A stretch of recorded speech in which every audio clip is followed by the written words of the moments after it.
Good morning, everyone. Welcome to today's webinar, Securing the Integrity of Your Data During the Migration to Cloud Applications, including Sanctioned and Unsanctioned Cloud Apps, presented by Prevalent Security Solutions and Symantec. You will have the opportunity to submit text questions to today's presenter by typing your questions into the question pane of the control panel. You may send in your questions at any time during the presentation. We will collect these and address them during the Q&A session at the end of today's presentation. I would now like to introduce Brian Oaken, Vice President of Sales for Prevalent Security Solutions. Thank you, Bridget, and thank you all for joining the webinar today. As you know, Prevalent Security Solutions has two lines of business. We work with the leading cybersecurity vendors to help organizations meet their IT security, risk, and compliance challenges. Our consulting team maintains the highest levels of certifications from the vendors with which we partner to assure our ability to implement and maintain their solutions. We also provide a managed risk assessment service to assist organizations with managing their vendor risk security requirements. The combination of the two business units allows Prevalent Security Solutions to deliver a robust offering to mid and large enterprises around their cybersecurity needs. As a Symantec Platinum partner with a 13-year history of working together, we were really excited about the acquisition of Blue Coat over the summer. Blue Coat rounded out Symantec's portfolio and brought best-in-class solutions in several key areas, one of which was extending Symantec's leadership in the DLP space into the cloud. As more and more organizations are both working with the cloud or providers offering software as a service, the security and integrity of the data flow is imperative. Today, Angelo Longo, Enterprise Cloud Security Architect at Symantec, will be discussing just that. And at this point, I'd like to turn it over to Angelo. Hi, good morning. Thank you for coming out here today, and I appreciate and I hope you guys learn from what we're about to present. My presentation is entitled Delivering Integrated Cybersecurity or Cyber Defense into the Cloud Generation. One of the things I'm going to begin by telling you about is we discussed Symantec and Blue Coat being merged together. And one of the synergies of what happened here is explained in these six little squares or rectangles. 175 million endpoints under protection, $4.6 billion of annual revenue. And to give you an idea of the size of that in the industry, I was surprised that it was magnitudes more than the entire industry, security industry combined.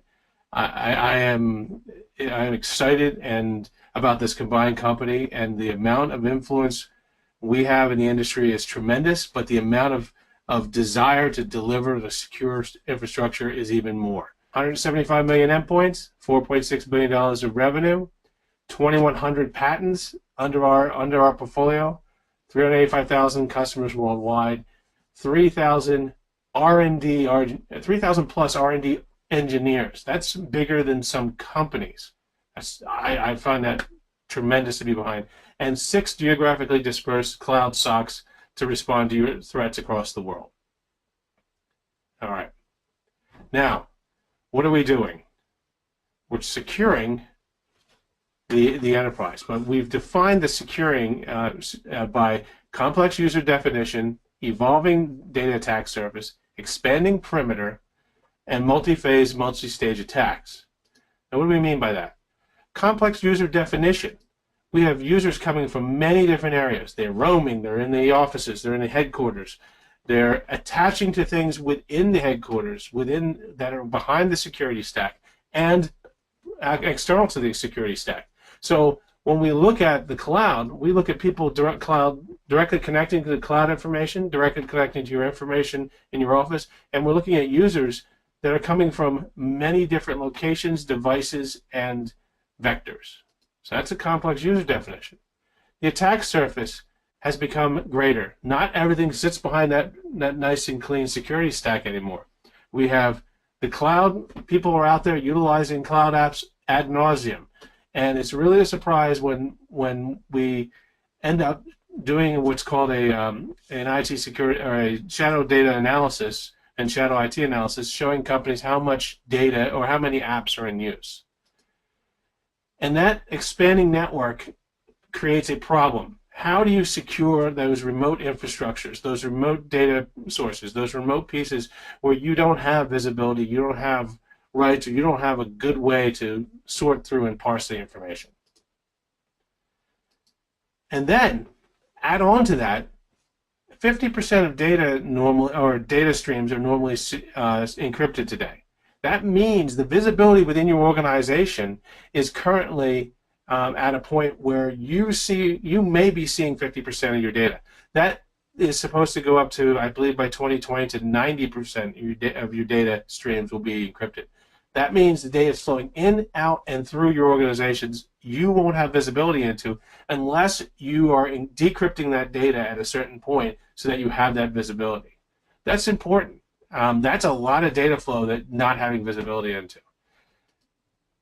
And lastly, we've all seen the effects of multi-stage, multi-phase, and multi-stage attacks across the world, and those are becoming more and more prevalent.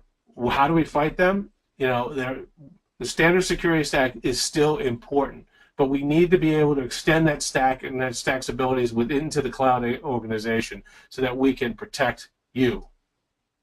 And how do we do that? We have created CloudSock that integrates with and other cloud apps that integrates with the stack of information or a stack of security that Symantec brings about, and other security partners, mind you. And that enables you to take advantage of a cohesive system that can allow you that extension into the cloud, the extension to protect the headquarters, the regional office, and those devices that are pervasive throughout the environment. So, Symantec, where do we stand? This is our current set of solutions and where we fit. And you'll notice we have a pretty comprehensive platform. And where we're not at, we have partnerships that exist. But the reality is, where we're at, 8 out of the 12 of these, we are the top of the food chain in these things, with Gartner and with Forrester and other services. So note that. Now attach the global intelligence from both Symantec and Blue Coat, and look at the data that we now can combine together and allow these point products to become more intelligent on. That creates a tremendous opportunity to protect your environments out there. Now, what does this actually translate to be? 430 million new pieces of malware were caught last year. When we combined it, I think it was about 500,000 new threats a day or week we were seeing by combining the two intelligence infrastructures. We currently, it says 12,000, but it's about 18,000 cloud apps we now look at. And we've malicious emails, we've stopped about 1 billion last year, 100 million social engineering scams, and 182 million attacks. This is a tremendous story. But what we also want you to know is the executive leadership that's now part of the combined Blue Coat and Symantec comes from deep within security, and they have a focus on security, and they're driven to make this not only the top of the market, but to be influential in driving standards and forcing the market to change to protect you better. So, how do we do that? As you can see, we have a very full portfolio. And one thing I'd like you to know, I came from the Blue Coat side, and when I came over here, I've been in the IT industry for 25 years. I've been in security over 17. And the reality is I've seen a lot of promises made by organizations about integrations and roadmap and stuff. October 1st, the day we really became one company, there were integrations already done that were already in place and were sellable to the customer base that just totally amazed me. That level of dedication I have never seen, and that level of push by executive management to drive home a point of we need to work better together, I've never seen, and that makes me excited. So what we're going to be talking about today is CASB here. CASB is Cloud Access Security Broker. So, what is Cloud Access Security Broker? Cloud Access Security Broker is the amalgamation of people trying to decide what to do with all these cloud apps. The reality is these cloud apps exist, and people started using them before IT even knew what they were. And now that we have full platforms where the IT infrastructure, your data center may not even exist in your own environment. It may be in Amazon, Azure, etc. The reality is the times have changed. Where your data center is, what you're protecting, where your perimeters are has become amorphous. And there are so many cloud apps out there. We had one organization that said they thought they had 70 or 80 cloud apps. And we did a risk assessment, a shadow IT assessment, and we found out, I believe they had 890 cloud apps in use. That's a shock. Most organizations have in the hundreds of cloud apps in use by their people. And the reality is, very few of them are actually sanctioned, and very few of them are actually known how good or bad they are. And that's what we hope to help you succeed and conquer. So there's a variety of endpoints that are accessing these things. Like I said before, people are accessing these things from not only different locations, but different devices. You know, I personally am looking in front here. I have a laptop, a desktop, a iPad, and an iPhone. And so right now, I know I access corporate information on all those. How do you protect that? What do you do? That data is now flowing back and forth between those assets into your environment, over varying levels of security and varying levels of secured infrastructure. Now your data is flowing into environments where you need to know what those environments are doing and how they're protecting your data in their environments. 26% of all cloud docs are broadly shared across the whole spectrum. The reality is data that's put into the cloud is generally shared even more pervasively than it was on your own corporate networks. And your corporate networks had boundaries where you put in place by virtue of the fact there are boundaries. Now we have no boundaries. Boundaries that are only in place by virtue of the fact that you restrict what's going on. And then what does that what happens? That means a compromised account can cause you as an organization to be painfully hurt by some type of breach. That data that they access could be anything that's shared throughout the environment. Could be your payroll, could be M&A docs, it could be a lot of different things. But the reality is, you don't know until you have visibility into that. I bring this up, I like this slide because I found this in a Popular Mechanics. And the one thing I like to point out here is, yeah, we like these cloud apps, we all use them, but do we read the T's and C's? Google, if you read in the middle, may never delete and probably will never delete things that you have that you've put up there. That means if your payroll doc gets put up there and you delete it off of Google Drive, they may never delete it. They own that data, and the reality is it may be accessible to law enforcement or a court case or whatever later on. So understand that the T's and C's of the organizations that you're dealing with are just as important as the data that they're putting behind there and the security rights. Okay, so looking at CloudSock, this is how we accomplish this. We secure your environment by extending the security of your security visibility into the cloud. Now, we do that through a number of different means, and we start off with a risk assessment, or what we call audit. Audit pulls in data from proxies, from firewalls, etc., and varying different types of firewalls and proxies, not just Blue Coat, not just whatever firewall. And once we pull that data in, we're able to look at the data flow between your users and the rest of the environment, the cloud environment, where your data is flowing, what is the riskiness of the data that's being flowed up there, and what is the riskiness of the apps that are where that data is flowing to, what users are doing it, how often they do it, how much data flow. This information comes back to give you, the organization, a better understanding of your riskiness rating. That allows you as an organization to say, I don't want applications that meet this, and this criteria to be used by my people with our cloud, with our sanctioned cloud apps. And we can help you as an organization block that. On top of that, that data, we utilize we utilize detection, intrusion detection, and malware detection. That malware detection looks at the data and tries to derive malware. And the intrusion detection tries to determine if something is happening with an account. One of the things we do that's really neat within the intrusion detection is we baseline a user. That baseline, and we baseline all users, that baseline gives the user a normal operating behavior, wherein they may have a geolocation that they normally work from, that they may have a set of cloud apps that they normally access. They may have a certain amount of data that they normally pull down a day, and they may do it between certain normal times.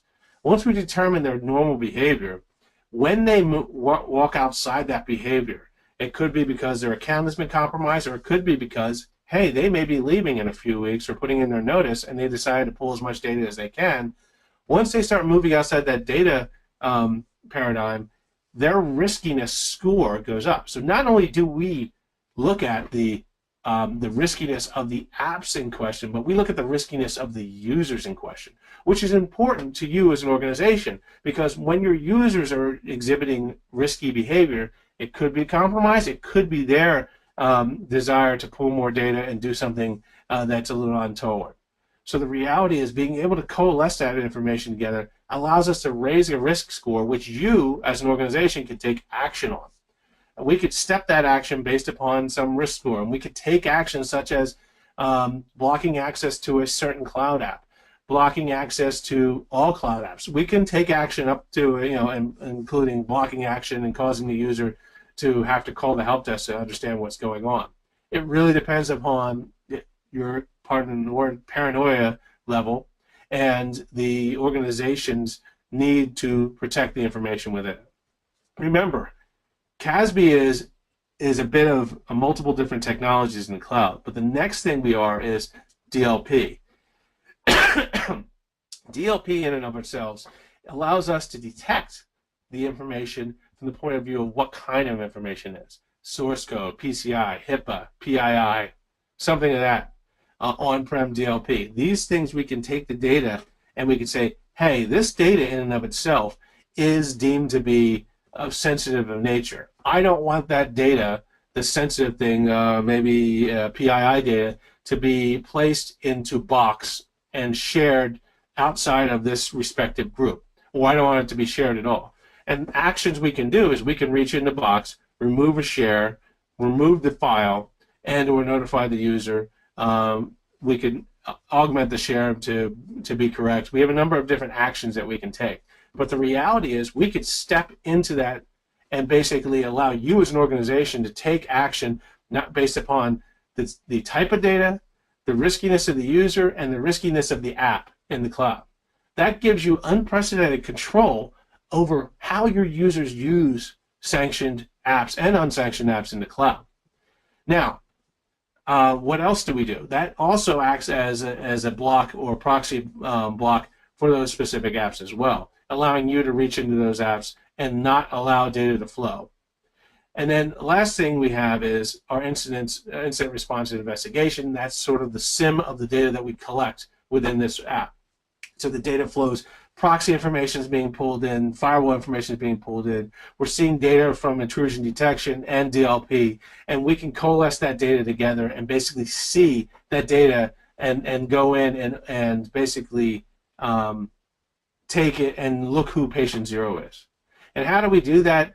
We sit in between you and the cloud. We either attach via Cloud API, in which we can reach in and look at the data at rest, look at the data that has flowed to the cloud and take action on that. And that's for what we call, that's something we call securelet, which is a more mature API coming from a particular web apps in question. You can see a few listed here: Box, Dropbox, Azure, Amazon, etc.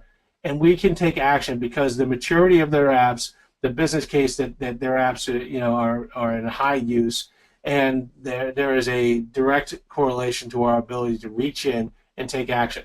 Those would be your sanctioned apps.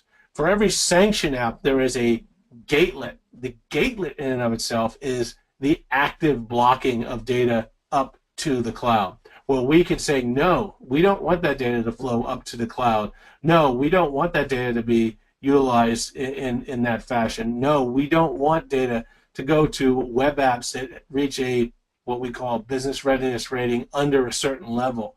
We want to keep our data flowing to things that are respectively safer and sanctioned, or at least safer. And so coalescing all this data together comes into a great interface, which I am going to show you in just a bit. Now, here's one thing I'd like you to see. Forrester is the only CASB, actual research that's been done, or quadrant that's been published as of yet. Gartner should be published a little later this year, and we don't expect any differential. But one thing I'd like you to see is where we sit. Blue Coat Symantec, right there at the top right corner. That's, I believe, this is the reason I came to this company for this CASB solution, and this is the reason why I believe we're successful. But this does not take into account some of the integrations that currently exist and will exist in the short future between not only partners but our own Symantec portfolio, which is also top tier in a lot of these things. And in so showing you that, if you have Semantic DLP, you can get Semantic DLP Cloud and integrate directly into the CASB functionality, extending the Semantic Vontu DLP directly into the cloud offering, allowing you to not have to recreate the wheel with regard to some of those, with regard to the cloud data and, with regard to the DLP rules that have already been put in place. This gives you a much more granular DLP functionality than is in the current CASB functionality. Mind you, the current CASB functionality has a DLP functionality that can function on its own.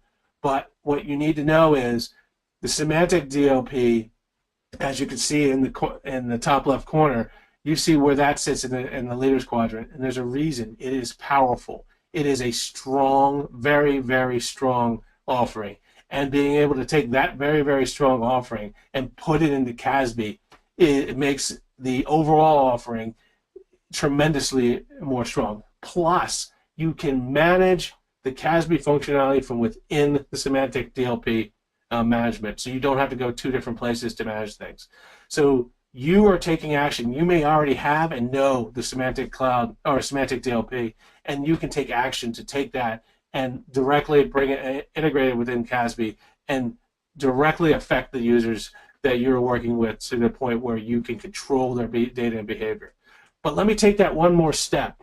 A use case was brought out that we were able to take our VIP, which is our identity management technology, our PGP, Symantec, which is our encryption technology, Semantic CASB, and Semantic Cloud DLP, and make them work together. So we can turn the DLP paradigm on its head. What we've done is we've created a use case where we can encrypt a particular file, so it doesn't matter that the file exists in Dropbox, Google Docs, etc. It's now encrypted within their infrastructure, and the only way to access that encrypted infrastructure is to authenticate yourself through our VIP functionality, thus identifying yourself. What that does is one of two things. One, now I don't care where my data resides, I care who has access to it. And I can dictate who has access to that data by virtue of the fact they identify themselves, and I control every time who has access to it and what they have access to on the back end. So thus, once you authenticate and identify yourself, you as an organization, you as an individual have identified yourself as so-and-so who has rights to see the HR doc and can open it up and in the cloud or wherever it happens to reside. So it changes. We're not worried now about where the data flows and, oh my goodness, we lost XYZ data in this cloud app, etc. Now we're saying user X, no matter where they are in the world, has to utilize the VIP functionality to access that data. So therefore, they have to come back to me and say who they are before they can actually do it. And we could do that by thumbprint, secondary identification, a number of different functionalities. I'm excited about that because that brings another level of security to you that has not been present before. So in the end, this cloud extension is tremendous. Now, one thing I'd like to go over is I mentioned securelets and gatelets, or gateway. This is the difference between what I was referring to before. Sanctioned cloud apps are, you utilize securelets and gateway. Securelets plus gateway you would also use. But unsanctioned cloud apps, securelets aren't good for because securelets require your administrative rights. So securelets are the thing with which you go in and say, user, I'm the admin user for Office 365. I'm going to connect to my Office 365 instance, and I'm going to take control so I can see the data flow. I can see who's storing stuff in OneDrive, who's storing stuff, who's emailing stuff back and forth. Control that flow and block data or change data based upon that. If you don't have the username and password to the administrative rights to that particular instance, we don't have any ability to get into it. So we have to rely on the gateway. And this would be the case where you may have sanctioned Office 365, but your user may also have their own Office 365 instance. So how do I block them from utilizing their Office 365 from moving data from my environment out into their own clouds, which I have no visibility into? And that's where the gateway piece comes in. Managed devices, yes. Unmanaged devices, yes, you can use them for both. Managed corporate assets, absolutely. But again, back to the unmanaged personal assets, securelets won't be the visibility control of those because their user accounts are personal. Gatelets, yes, that's the way to go. Policy enforcement, major differential between securelets and gateways. Offline remediation is what securelets are for. They're there to go in, look at the data, scan the data in whole, determine where those things access. And then gateways in and of themselves are for real-time blocking back data flowing up actively as it's happening. Now, mind you, the securelet will see something that's just been written to the cloud and can take action on that, but it has to be written first beforehand, sort of like AV has to take action based upon a file write or whatnot. Now, going through this, content inspection is available on both. Alerting. The scope activities track is wholly dependent upon the level of the API that the vendor provides and the level of the ability of them to provide data back to us. So that's why I talk about mature applications. That's why it's important that securelets are normally the more mature applications. And again, with user tracking. App-specific dashboards, gateways aren't good for that. File encryption is not for securelets. That's for active file blocks or movement, and then device compliance checks. And finally, user behavior analytics. That's what I talked about. Looking at the user's baseline is available in both. So those are important distinctions. A lot of times, a corporation, when they're using Office 365, will buy both at the same time, the securelet and the gateway working together. All right. So, what are we looking at here? The visibility of shadow IT, the granular sensitivity of data, and protection against malicious attacks. This is what we're bringing, all under one pane of glass, or two if you choose to use the DLP, the Cloud DLP, and manage under that. We give you the ability to reach in, see those applications and such like that, take action, and move from there. Now, what I'm going to show you next is I'm going to show you our cloud app in action. And everyone should now see our dashboard. This is our live demo environment, allowing you as an organization to see your infrastructure based upon what you purchase, what you put into place, what you're protecting. And this is broken down into this quick dashboard is directly clickable. I can go down, I can drill down into each one of these things. Users, policies, and I can edit this and figure out what I like best. This is our user dashboard, so it's sometimes a little more severe than other ones because we cause things to happen, so you can see that. So let's look at the users real quick. We have 35 high-risk users here. Now, mind you, this is over probably the last week. And those 35 high-risk users are broken down, and you can see this threat score over here on the left-hand side. They're high risk, so they've done something that has bothered the system. So I'm going to see if I can find a user who has been particularly bad. And this user seems to be particularly bad. He has 4 services that he's working with, Office 365, Dropbox, OneDrive, and other services. And he has had 11 incidents: excessive data uploads, brute force, too many large traffic data flows, excessive downloads. So let's take a look at that user. So when we break down that user's activities over the past week, we see this user has moved stuff across users. Now, if you note, there's a red and there's a green. The green are allowed actions, but even allowed actions could trigger a rise in their risk level because their riskiness is based upon the user's total actions and such. So I could take action on Shahzad and make him not able to access certain different things. Now you can see here, brute force login attack, too many things, too large excessive downloads, etc. I can drill down into that itself and see exactly what that was referring to. So he was trying to upload a file up to Dropbox in this particular case for that particular action. Now note, I drilled down this and it went to our investigate or our sim functionality just by drilling down on this. And I can extend this log to 3 months. Now he may have not been here over 3 months, or he may have been. Or I could set it to 6 hours or whatever. I have the ability to change this.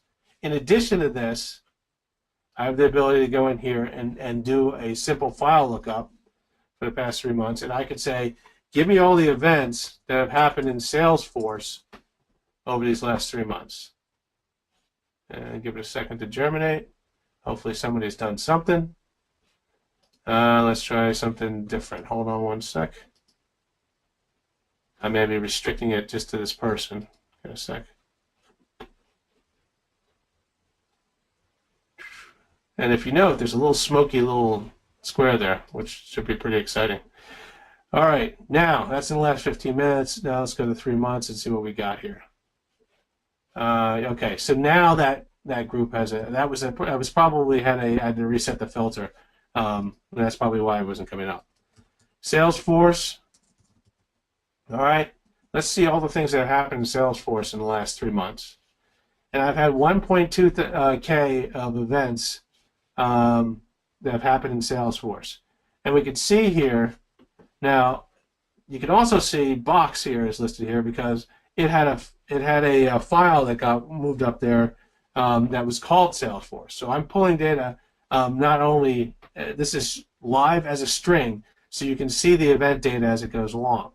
So let's see, this user viewed a campaign called Semantic Sales Online Contact Center ISO US.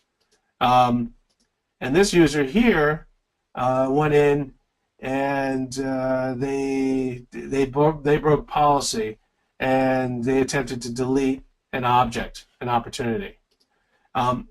The object here, the object here is to protect your organization, to allow your business processes to run in the best way, and thus being able to look at the critical events versus the other events are of high importance to your organization. I believe I can just type in high here, and it'll give me all the high events. So Salesforce high, these should be all the events that are marked as high and or have high in it. So when we look at some of these things, this person continuously tries to delete a user or a opportunity. Then this one was a new file verification because there was content. Now, I mentioned before we do DLP. One other way we can ingest and interpret data within the actual Symantec or within the actual CASB environment is pulling in a file or whatnot from a particular sensitivity and allowing CASB to look at that file and determine its characteristics, and then we can take action based upon that to say that the data of this sort, looking like this file, is also sensitive to your environment. So we don't only can do it by string, but we can also do it via an actual file ingestion, so that we can determine the user's the particular file setting. And again, from this, other things we can look at based upon what apps we use. Now, we talked about securelets. One thing I'd like to take you to is the store real quick, to understand a little bit better what we mean by securelets. Now, in the CASB product is sold in modules. The first module that is normally sold is Audit, and that is normally sold when we look at an organization who is utilizing proxy, one of our proxy SG, web WSS, something of that sort, so that they can ingest the data directly from that integration. By the way, there is integration between WSS and proxy SG, that the data will directly flow into the audit piece. And there is data back to the WSS and the proxy SG, where we can take the data that we have on those 18,000 cloud apps and allow you to take action in the proxy based upon those, thus being able to restrict the data flow to those remote apps based upon their risk rating. And I'll show you that in just a few.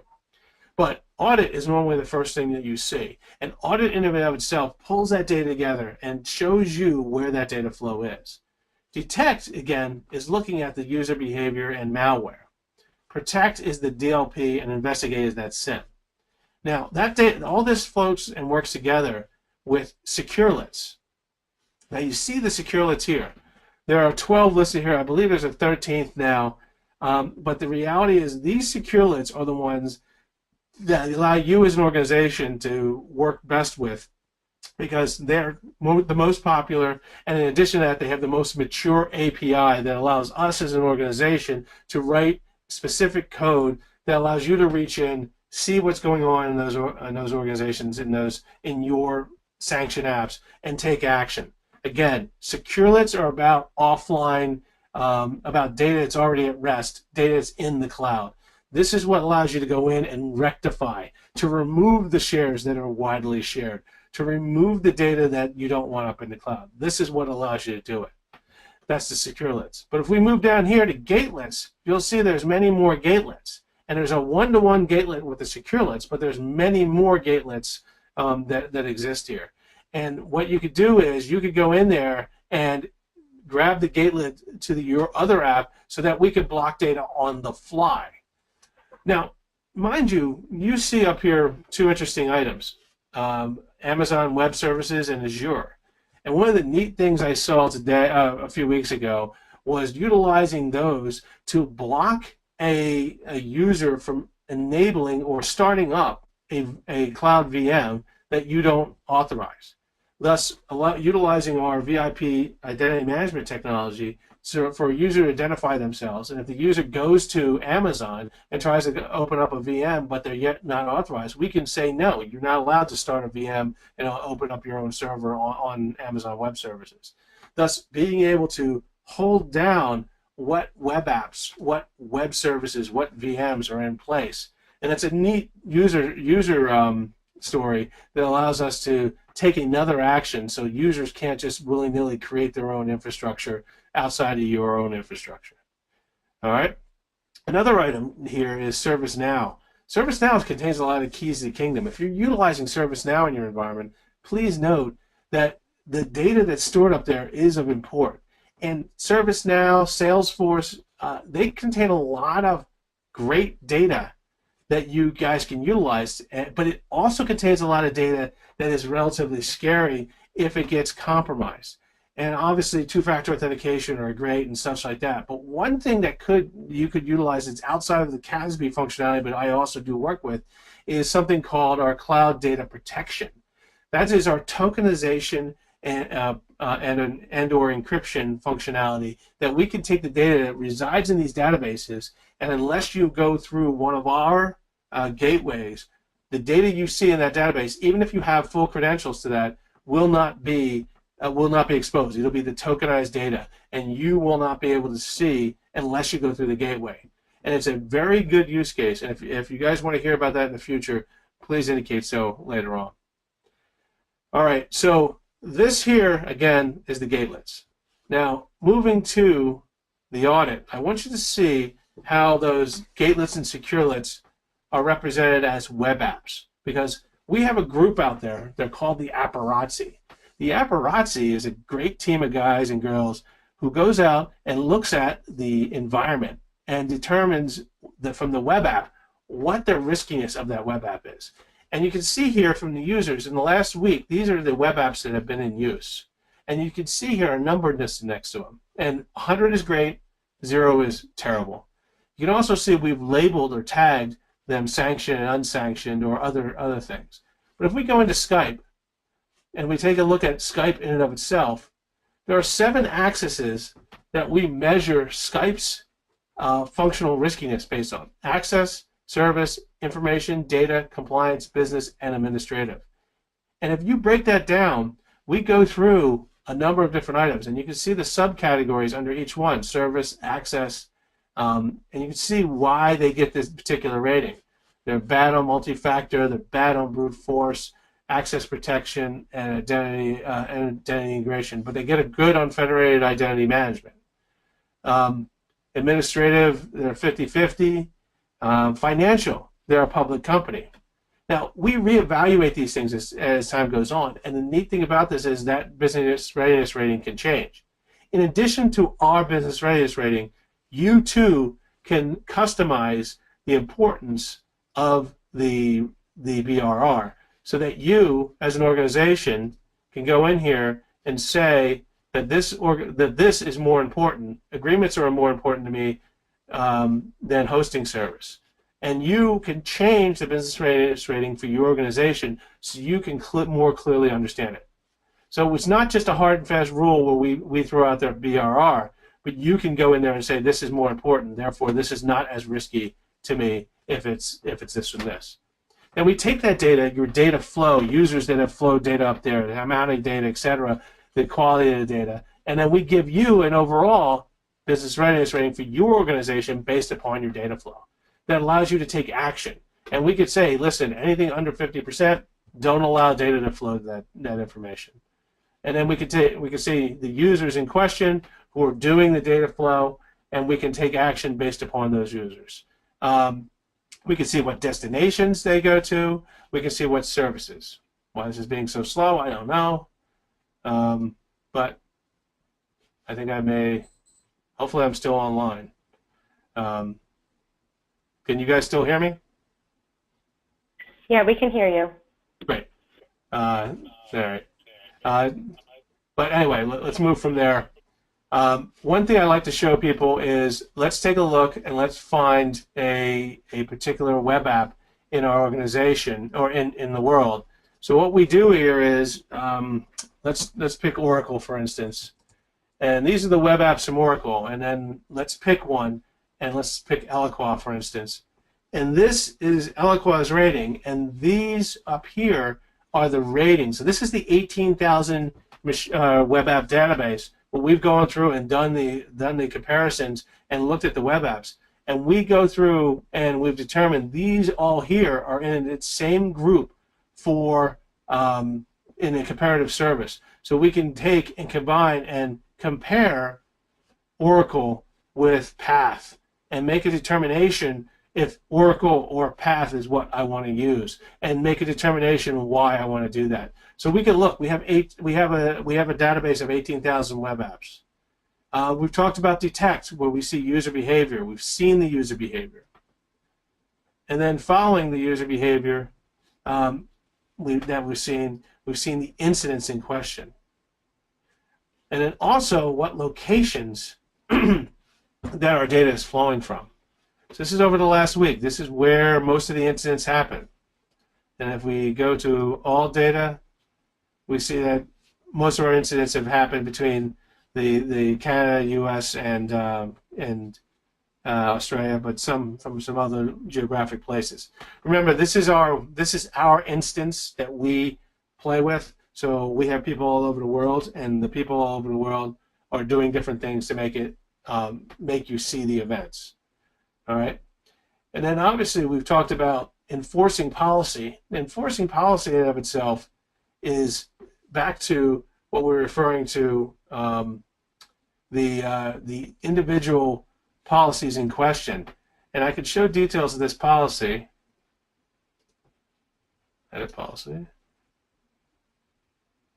And I can go into the policy itself, and you could see me defining a rule for this particular policy. This happens to be Altera, and it's a data exposure via Secure Apps, and the service is Google Apps, and the app in question is Google Drive, and we're looking at public exposures, and it applies to anyone in our domain that we manage, and it's shared with any particular person, and the data, it could be a particular file name, and it could be a content IQ. In this case, it is Altera data, which is a DLP functionality, and it allows us to now notify different people, create a ticket, and remove the link, share access, prevent download, prevent writing, update the collaborator's role.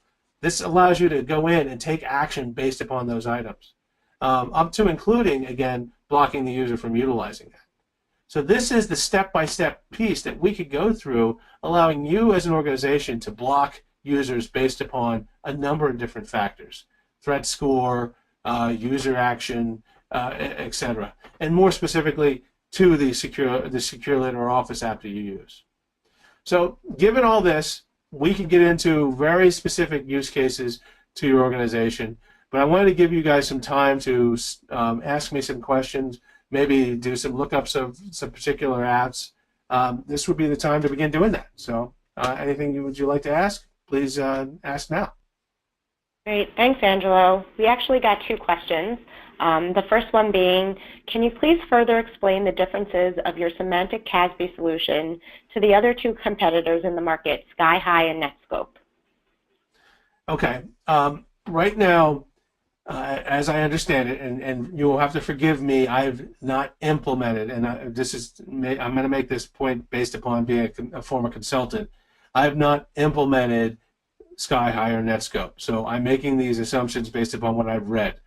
What I've gathered is we're one of the ones who have the ability to not only do the SecureLits, but reach in and take action at the data at rest level, but also in the active blocking. So we're doing both at the same time. Further, our integrations with our current proxy infrastructure, other proxy infrastructures are greater. And lastly, the ability to integrate within the DLP environment that exists for our current infrastructure obviously gives a tremendous differential between them. Given that fact, if someone would like to have an offline call, I'll be glad to walk down some more differentials more specifically, which I have. But in this short period of time, those are the major differences that I see. The solution that we're providing is a comprehensive solution that has integrations over and beyond our current just cloud functionality, which is an important piece when dealing with multiple different environments. In addition to that, our cloud functionality has in and of itself multiple different components that exist, and you'll be seeing more and more integrated within our technology, such as perhaps the email functionality from Symantec. Definitely we see the cloud DLP and other functionalities, perhaps tokenization and such like that. So when you're looking at a Netscope and a SkyHigh, they're reaching out to partners and such like that to integrate into different user-based situations where we're utilizing our full stack that is presented for you, and also we can integrate with given partners given a situation. But again, if that person would like to have an offline conversation and set up a call, I'll be glad to have that as well. Great, thank you. And the second question is, can you please identify some key questions to ask customers and prospects to lead them into a CASB discussion? Okay. So one of the things that I like to begin the conversation with is, what is your plan to enter into the cloud environment? What are you thinking? Have you created a plan to migrate your infrastructure, utilize the infrastructure? Because this points towards the maturity of the organization in which they're working with. Some organizations don't have a plan but have a mandate. Some organizations have a plan and a mandate, and some people have a plan with no mandate. The reality is, looking towards the cloud, your users are utilizing cloud applications unless you have extreme draconian measures put into place.